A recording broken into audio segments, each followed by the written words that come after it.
All right, well, the New York Times wrote an aggressive attack on conservative thinkers the other day, trying to make the case that they do not have solid arguments. The article, which is titled, "These Conservatives Have a Laser Focus, Owning the Libs," tries to make the point that conservatives' main goal of winning the election is just to silence the left.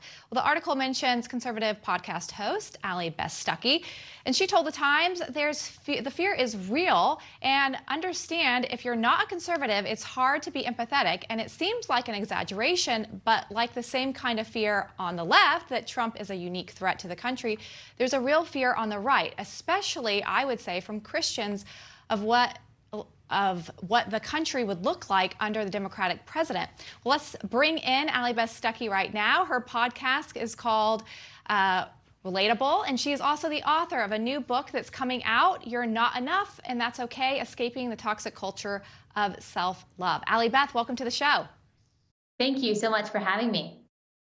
So, Allie Beth, I don't even know where to start with this because on the one hand, I looked at that article and I thought to myself, you would never write something like that about people on the left.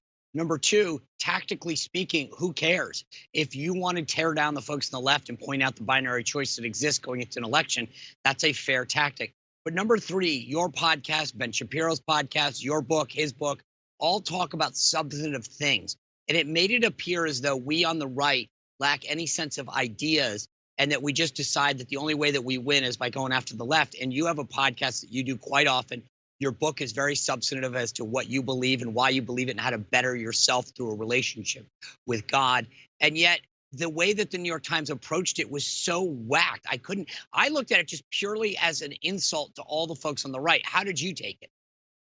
Yes, so they really trivialized what a lot of conservatives do, which is take left-wing arguments, which just happen to be very mainstream, and to break them down and to say, here's what's wrong with this argument and here's what is actually true. And I actually explained this over the phone to the reporter, that it's not just about owning the libs or destroying one side. It's taking ideas and messages and narratives that people are getting bombarded with on social media, through the media, at work, at school, in college, wherever they are, and saying, whoa, whoa, whoa, no one else is going to tell you this, but I'm here to tell you why these things that you are hearing just aren't true. Here are the facts, here's the data, here is at least an alternate narrative to the things that you are hearing from the mainstream, and here's the ideas that are true, or here are the facts that are true. And so it's not about owning the libs. It is about offering a different perspective than what a lot of young people are hearing on a daily basis from most of our media.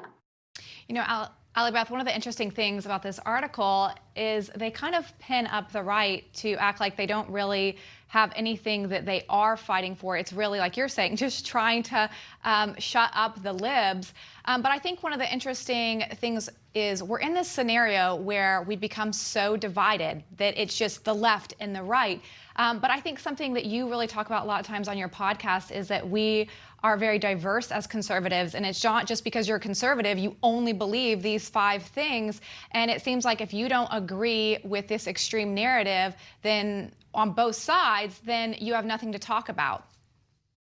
Right. And that obviously, that caricature of conservatives as extreme or as radical or as kind of empty-minded and not really having anything substantive to talk about on our side is just simply untrue. I actually don't know any conservative commentators or conservative podcast hosts who don't regularly defend constitutionalism and conservatism, fiscal conservatism, social conservatism, if you are a social conservative, and are able to very clearly articulate what that position is and why we believe that it's virtuous and right and good for the country. I mean, every conservative so-called influencer that I know does that regularly, does it very well. Now, do we set it up in a way that says, okay, here's what you're hearing from the mainstream, or here's what you're hearing from the left, but here's what is actually true? Yes, and maybe this reporter is thinking that that is owning the libs, but it's not. It's simply a way to go on the offensive against what the left is saying and then defend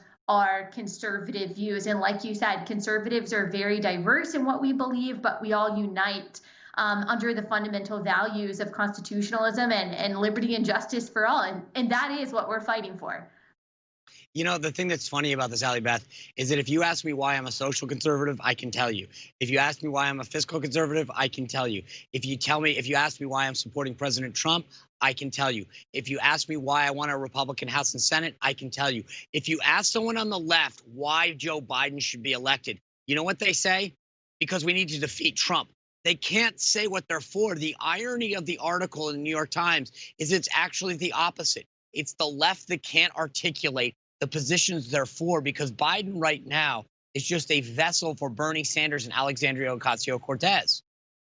Yes, that's such a good point. I think that is exactly why they're hiding Biden away, for example, because they understand that that's true of most of their base, that they're not voting for Joe Biden. No one is voting for Joe Biden. No one's excited about Joe Biden. No one has ever listened to a Joe Biden speech and gotten inspired and wanted him to be president of the United States at all. They see him simply as a vessel for far left progressive policies, or as the defense against Trumpism, against Donald Trump. He's just basically a stand-in. It really doesn't matter what he says, which is why he's not engaging in a whole lot of interviews or press conferences or debates or anything like that, because it's just about defeating Donald Trump. And a lot of people, not everyone on the left, but a lot of people who really hate Donald Trump can't even articulate exactly policy-wise why they don't like Donald Trump, or why they believe Trumpism is so dangerous and destructive to the country. It simply is because he is. So, real quick, congratulations on the book again. Tell me, when does it officially come out? I know it's available for pre-order now, but when does it launch officially? Yes, August 11th, and you can get it wherever you would like to get your books. If you go to alliebethstuckey.com/book, then you can find all the different places online where it's available. Awesome. All right, well, congratulations. Thank you so much. All right, well, when we come back, an MSNBC producer left the network for what she claims was shutting down diverse opinions. What does this mean for the mainstream media, and will they be able to get over these mistakes?